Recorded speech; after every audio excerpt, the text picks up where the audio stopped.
Hey everyone, Carolyn here at GDC 2013. I'm with Thomas Lund, the CEO of Full Control, and we're here today to take a look at Space Hulk.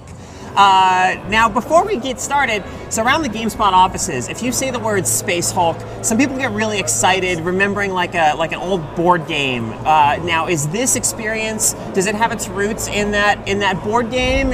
Are people who have fond memories of that gonna want to check this out? Oh yeah, definitely. I mean, that was one of our reasons to go with this. Is like we wanted to do the board game. Okay. I'm really fond of the old. When I was a young guy, young boy, just sitting and playing this game, and when the 3rd edition came out here, wow, that was a fantastic thing, and that's the game I wanted to do, and that's what Space Hulk is. Space Hulk, to the people that are familiar with Warhammer 40k, are Terminators versus the Gene Stealers. These huge chunks of spaceships. That are destroyed spaceships from battles. Right, so like derelict spaceships. They get into the warp and get mangled together to these hundreds of miles long and big chunks of metal that just flow through space. Okay. And they contain artifacts and they contain aliens that have infested them and that use them for transport vehicles to start invasions into the populated space. This is the first mission of the campaign from the board game. It's called Suicide Mission, and it is a suicide mission, depending on how you play it. Sure. The dictated squad is that you have a power sword enabled sergeant, you have a flamer guy, and you have 3 grunts with bolters and power fists. Okay, so if we want to, so like how do you kind of start playing here? You actually start playing now by deploying them. So we will start up with my favorite lineup, which is the sergeant up front, then the flamer guy, and then the 3 grunts. I gotcha. And we will teleport them in. So, there we go. And what we're going to do, and the objective of this mission is that we want to flame the control room for the escape pods, which is up here. Okay. So basically what we have is a room where the Gene Stealers want to escape the Space Hulk before the Terminators come and eradicate them. Okay, understandable. So it's a small level, it's a really intro kind of thing, and it's the first mission of the campaign as such. Okay. And it's pretty basic, it has a few elements, a few tactics that work, and it's a little bit like a Sokoban puzzle for the first time player, where you go in and you do something and it doesn't work, and you try to change a little bit and then you do that and you see, oh, that doesn't work, but you got a little further. So so at the game, kind of as you try different strategies and things, you'll probably just naturally get better as you learn how to effectively deal with the situations that you find yourself in. Yeah, so it has that little puzzle element, challenging you, and it's a really tough game because you're gonna die a lot. Okay. And it's old school, and the board game has that same feeling. So overall, what we're gonna do is we're gonna deploy now move the Terminator sergeant, and each of these units has 4 action points that we can see down here. Got it. And on top of that, you have 1 to 6 command points, which you can then. These are free action points that you can then spend on the unit that you want in that turn. So you can kind of freely, if you decide to give it to that unit or this unit. Exactly. Okay. And as we can see here, moving a tile takes 1 action point. Okay. Opening a door takes 1 action point. All right. You can go over here and it will cost us 4. So let's try that. Okay. Now you. Right now, like, we're not seeing enemies on the map, but that's just our tactical awareness. We don't really know what's out there, right? Exactly. And for the video game, we even removed like where are they coming from. Right. So once the enemy starts coming in, the Gene Stealers, you will see like radar blips going on. All right. You know that they're moving in that direction, but you don't know how many are actually in there. So I now put my sergeant here, and he's gonna look down this corridor to actually go into Overwatch. Overwatch is like firing in the enemy turn, and it's a free shooting. Now, does that cost you your command points to do that? Or? It cost me now a command point to actually rotate him, because he moved 4 and then rotated. And it's a development version, so the walking animation was one of those last things that we didn't manage to get in. All right. So let's see. We have the flamer now. Yes. This is next guy, and we're gonna move him as far as possible down the corridor. Okay, he's gonna go that way. We want to move him up. That's at least my favorite strategy. And Sure. we can zoom in, Yeah. look at him, and get that dark, gloomy feeling. Absolutely. That is a derelict spaceship if ever I have seen one. And what we're doing is that we're right now in the tactical camera mode, Okay. where we control a single unit at a time, and you see it like you do here on the screen. Yes. And what we then have in additional is a strategic mode, where you like zoom up and you see the entire level as a 2D icon map. Okay. So you get this strategic overview of where is the mission area, how are my Terminators deployed, what direction do they face, are they on Overwatch, do they have action points left that I need to spend. Gotcha. And we have the third camera, which is similar to XCOM Enemy Unknown, which is like the action camera. Yeah. So once you start firing and shooting, we zoom down into the corridors and you see the full glory of gore and blood and everything. So that's my little favorite part of it. Yeah. And we made a small movie-like system where we can place animated cameras and show it from different angles. But I'll show you that in a few seconds. Terrific. So let's start up with moving up our. This is now the next turn. Yes. We can already see down this corridor there are radar returns. Blips. There's something going on down there. So we better make sure that we open up the door. Okay. Gonna do that here. Oops.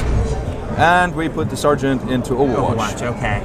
Yeah. So he's now covering our corridor down here. Excellent. What you need to know is that once he goes into Overwatch, he can actually jam. His weapon can malfunction. Oh, okay. So there's a statistical chance of Right, of it's him not doing guaranteed. Nothing is guaranteed. Nothing is guaranteed in this game. Yes. So you can execute the perfect strategy, Right. and it can still fail because you're playing against the dice gods. Right. But we're gonna try to minimize the randomness and actually make it more.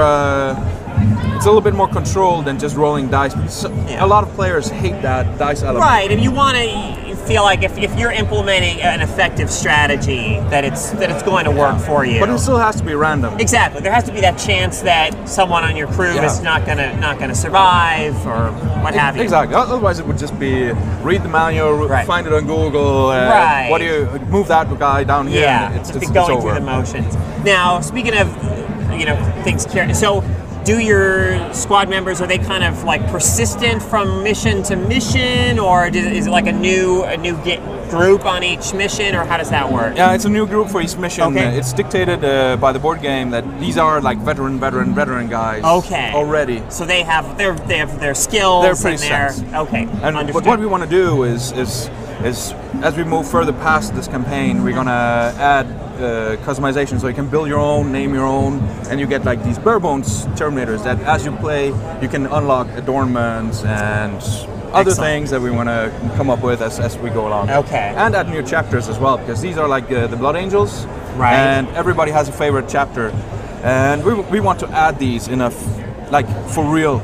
In a full glory with all the adornments and the chains, and for these Blood Angel guys, they love jewels, so they are like tons of those. Right, lots of bling.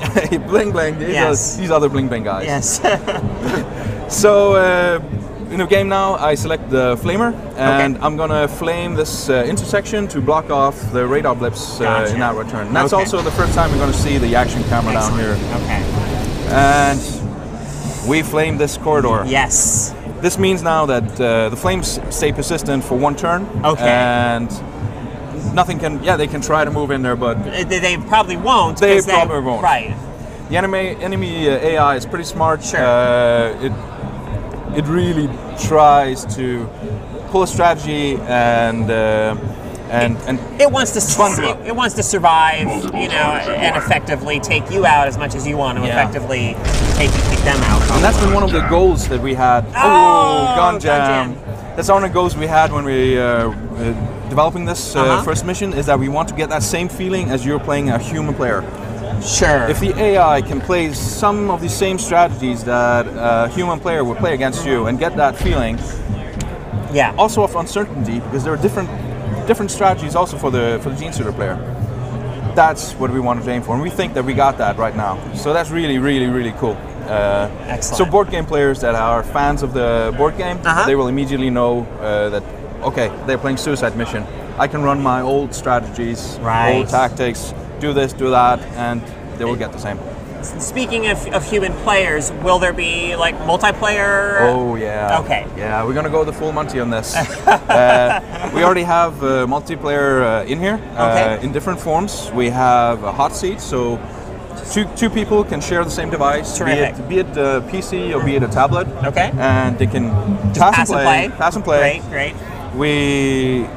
One of the things about the board game is also that it's really hard to find other people in your local area to play it. Right. Even though you love it, it's like, how do I find them? Yes. Yeah, Internet to the rescue. Exactly, okay. So we're going to have versus mode, and we're going to have co-op. Okay. So you can sit 2 guys, control each one squad, even 3 guys, possibly more than that. We're gonna see where the limit is to when it's not fun anymore. Sit and wait for the other guys to finish. Right. But we're gonna design completely new levels to play co-op against the computer. Excellent. And I'm really looking forward to that. So yeah, let's flame our first Gene Stealer. Excellent. Again, I'm gonna block the intersection. Okay. And he survives. Yeah. That's like he's too far down. But anyway. Let's see. Oh, he was gun jammed down here. I almost forgot. So we're gonna clear him, and we're gonna take a few pot shot at the first one, and see if he's lucky. As you fire on the same unit, you get sustained fire, so the chance of actually killing the first one here is a little high. Yeah, we got him. Okay. So we got a little room down to these guys. Oh, but I spent too many action points. So now I have a problem. Yeah. You have to manage your action point. And this is actually one of these places where, Right. What now? Right, now I've gotten myself into a bit of a sticky situation. Yeah. I need now to figure out what to do because I need to change my tactics. Yeah. And I'm gonna now try to see if I can get lucky and kill this guy, and I wasn't. So it was worth a shot. It was worth a shot. You had to try something. He's gonna die now.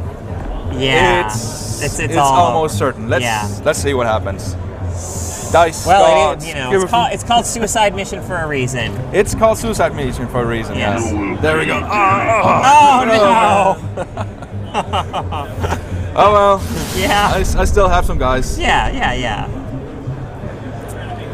And yeah, you can now continue this down the play, and I'm gonna have a big problem because the Gene Stealers. This is one of the valid strategies for the Gene Stealers, rushing this upper corridor. And I have to get around the corner so that I can get around and open the door down here. Right. Oh, so it's bunching up they now. are making your life, your objective, very difficult here. They are. I already know which way this is headed.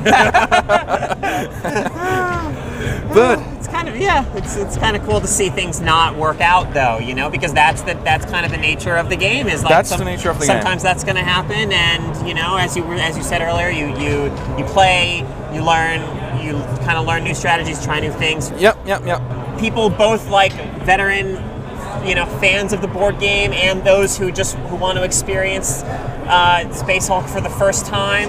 When can people look forward to actually being able to play this game? How's that looking right now? Yeah, we're looking at fall this year. Okay. So we're pretty much halfway through production right at the moment. Excellent.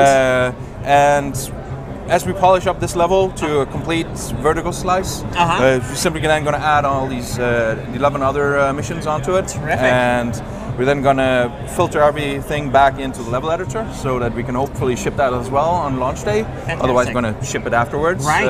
And you mentioned, obviously, it's coming to PCs, tablets. PC, tablets, Mac. Okay. We have a Steam deal already in place. No green light. Right. Yay, all right. Excellent. And hopefully we can find some people with an XBLA slot so we could get on console. That would be lovely. Right. XCOM did really well. Absolutely. Both on PC and on the consoles. Yes. And we have the controller support for Steam Big Picture already. Sure. With a control screen that actually is really cool to play. So we think it's a perfect fit for it. So we're going to try to get it out on as many platforms as possible. Excellent. Being a small company, we need to take it in waves. Right. So PC, Mac, iPads first. Okay. And then we move from there and add on. Okay. Terrific. Well, Thomas, thank you so much for taking the time to show us Space Hulk today. Anytime. Okay.